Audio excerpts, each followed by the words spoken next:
Oh, boy. This thing on? Yeah, see, this was a bad decision to have Jason Myrtetus join the program for the first time as one of the rotating co-hosts, because today is a day we're not going to have nostalgia and have fun. Captain Optimism comes in today. Yeah, I mean, you're already a miserable guy like me after the teams lose as it is. I need somebody that's going to lift. No, we don't need somebody to lift us up after that. What's up, Myrtetus? Not much. How are you? I'm. So that was a rhetorical question. Yeah, I mean, I have my hood up. If you're watching on YouTube, and when can I get one of those mic screens? No, I don't know where there would be one. There you go. I see that. Do I sound better like that? Yes. Okay, good. You do. The P's aren't going to pop as much. Okay. There you go. Watching on YouTube. Good morning to everybody. Live on 97.5 The Fanatic and the app. Worldwide. I'm wearing sunglasses. I have my hood up right now for the first segment at least. So don't. Marks thinks he's cool. No, this is literally used to mail bombs and things like that before he got caught. Used to mail bombs and things like that before he got caught. Ted Kaczynski was. Kaczynski. Yes, Ted Kaczynski was his yes. name. Yeah, the Phillies, and so this is what we're going to try to do for everybody out there listening. And I need heavy phones today, Jason.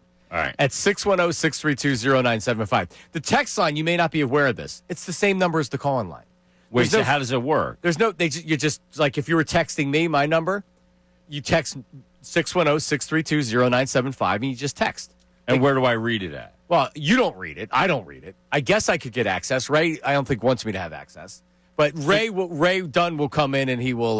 So Ray will read it. Yes, it's not like when Mike used to read the text and argue with people via the text message. Okay, can Ray read? He can. No. Okay.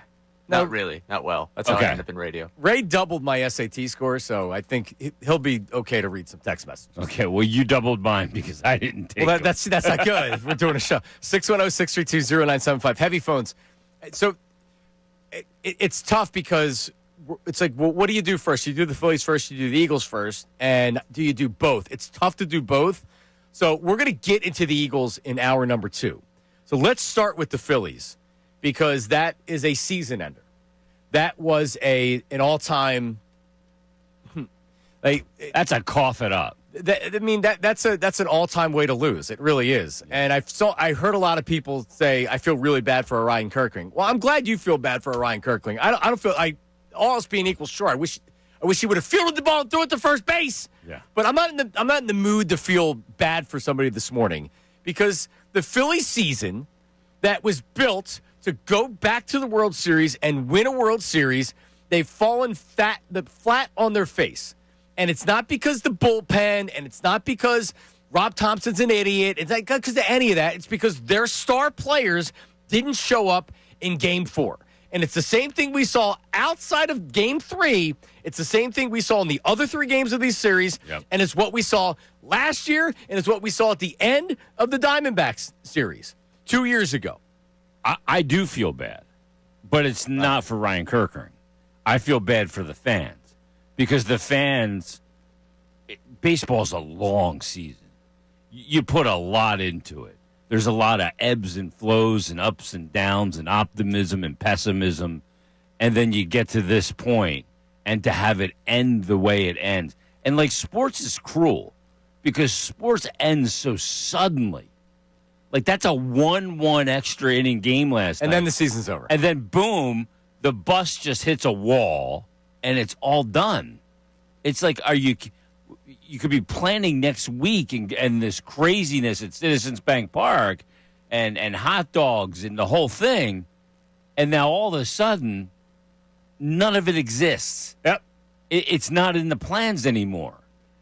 Everything's thrown out the window because Ryan Kirkering decided to try and throw home and threw to a hot dog vendor. And it ends up, they end up losing the series. It's all right. We were planning Game 5 and what that would be like and the amazing atmosphere. Yeah, because you got to plan these things. Right. Doing this. And because that's what you're hoping, that's what you're thinking. And all of these games, with the exception of Game 3, all the games were extremely close. And it came down to more or less one play. And last night was the same thing. Now, I'm going to tell you I had zero confidence that the Phillies were winning that game, regardless of what happened with Kirkering. because they would have actually had to get why? hits. The offense would have had to produce. Yeah, but that's just one swing of a bat. A guy like Bryce Harper, or a guy like Schwarber. So you were confident they were winning that game last night in the 11th I wasn't inning. confident. All right, but I wasn't resided to the fact that there was no way they were winning the game. When I'm watching the game, I'm not resigned to the fact they're losing this game. I'm watching the game saying this is trouble because the more innings you give Los Angeles, the more greater the chance. chance. I mean, whose offense did you have more faith in last night scoring the first run? Well, the Dodgers or the Phillies at home? The Dodgers, absolutely. Right. Yeah. So Luzardo, they pull him, which I didn't like. I don't think it was crazy. They wanted the right-on-right matchup with Hernandez. The problem is it's with Kerkering, a guy who is not good in high leverage situations, a guy that you would much rather put in behind a run than ahead a run. But you put him in with runners on base, with very little wiggle room. You're on the road, and more or less one play and it's over. Yeah, and there's no margin. No, there's no margin for error. And the one play is they got what they wanted. They got a broken bat, busted ball right to Kerkering. Yeah. And he fumbled it and freaked out.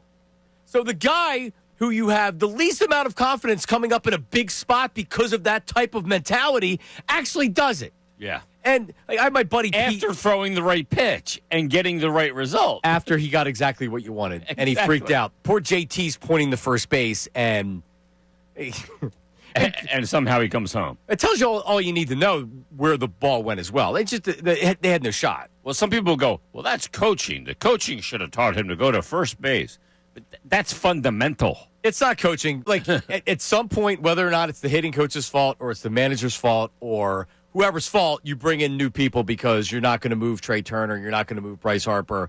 Is Kyle Schwarber coming back? And I hope he's coming back. After the game, he spoke. Who the hell knows what's going to happen? But honestly, I look at Turner, Schwarber, Harper with less of a emphasis on Schwarber because he carried the team the entire season and he had 2 home runs in Game 3. Yeah, really, Trey Turner or Bryce Harper, you guys have to come up and you got to step up and you got to get a hit at some point. Right, like Brandon Marsh sucks. He killed them last night. He gave you nothing during this series. And unfortunately, this lineup, what else do you really have to lean on? You have Bohm, who's not a power hitter that's masquerading as your cleanup hitter. You have Kepler, who's like, eh. You have Castellanos, who actually has come up with some big hits in this series. And and JT, who's your catcher. So the offense didn't look like it was enough. It wasn't. You were scared to death of your middle relief, who actually, I mean, honestly, all else being equal, they performed well. What do you think? They're going to not give up a run during the series? This is playoff baseball. Of Against course the you Dodgers. are. Against the Dodgers. Yeah. On the road. Starting pitching was great. It was great. They lost this series with the starting pitching that they got. This offense again. So, is this the end of this? No. Is this the end of the era, or is it not the end because they have no other wiggle room to do anything else? If it's the end, then that would be foolish. What they need to do is they need to add a dynamic to it. They need to add something else to it. Now, it doesn't have to be the best player in baseball that they add. It has to be something that changes the chemistry, the makeup of the team, the attitude of the team. They need edge, and they need guys. They need edge, and they need guys that show up and have some clutch. That have some personality to it. Yeah, they need a guy that is never going to be afraid of the big moment. Ray Dunn, good morning. Your thoughts? It is a morning. It is. Yeah, no, this is the worst. Not a good one, Yeah. but it's the morning. This is the worst. Watching the end of that game, the way you say the sudden nature of it, I'm out watching the game, and they just changed the channel right to the Eagles. It's like, yeah, that's it. Like, that's the moment. That season, all you built to, 96 wins, all you did, it's gone just like that. And for Kerkering, I have sympathy for him today, more because I could see in that moment, like, just making that mistake, and he ended the season, and I can't pretend like I wasn't yelling at the television, and I can't pretend this isn't, 12 hours later having perspective on it, and in the moment I was livid. But your stars have to show up. I'm sick and tired of saying it. I'm sick and tired of walking through this storyline. What game did you win? Game 3. What did you get out of that game? 7 for 13 from the top 3 in the lineup. Last night, what were they? 1 for 14? I mean, Yep. that's the story. Time and time again. Thompson, yeah, there are decisions that he's going to want back from this series. But those guys are paid how much to do what? Like, that's where this all lies. That's where this comes down to. Castellanos can't be your most valuable offensive player in a series, and you expect to win it. Trey Turner 0 for 5, Kyle Schwarber 1 for 5, Bryce Harper 0 for 4. That's the series in a nutshell. That- And I don't feel bad for Kirkering. Marsh gave Do you feel nothing. bad for Kirkering? No, I mean, I'm not coming in here today being like, oh my God, it feels so bad for Ryan Kirkering. I don't feel bad. It's not even a thought. I don't hate him. Yeah. I'm not. You're not going to hear me screaming I'm and not yelling. pinning it on him. No, not at all. Not at all. No, they put him in the game. This is something that you had to. Yeah. You put him in this situation. If you weren't expecting something like this to possibly happen, maybe not in that exact thing. Like it's in hindsight, you go, okay. But we don't live in hindsight. 610-632-0975. 610-632-0975. My buddy Pete's already saying, I need you to start a movement to get Topper fired. And I told him, no. You need me. You. Okay. Me. And Pete Because I'm not going to do that. No. I don't think he should be fired. Topper needs to go. I'm submitting a request for you to rally the city behind this. You can pin it on me. And I said I will not support this. Yeah, what does that accomplish? Well, I mean, Is firing Topper going to make the top of the lineup hit next year? Right now, no, I don't think so. Yeah. So what's the point? If they would have gotten swept, he would have been gone. We got to step aside. We'll take phone calls coming up. Your reaction, and who do you pin this on? Is Topper gone? That's the big question. Like Schwarber, and no one's going to say he doesn't want to come back. But what do they need to do? Your reaction. We will get to the Eagles as well coming up. It is Middays with Marks. Jason Myrtetus in today. 97.5 The Fanatic.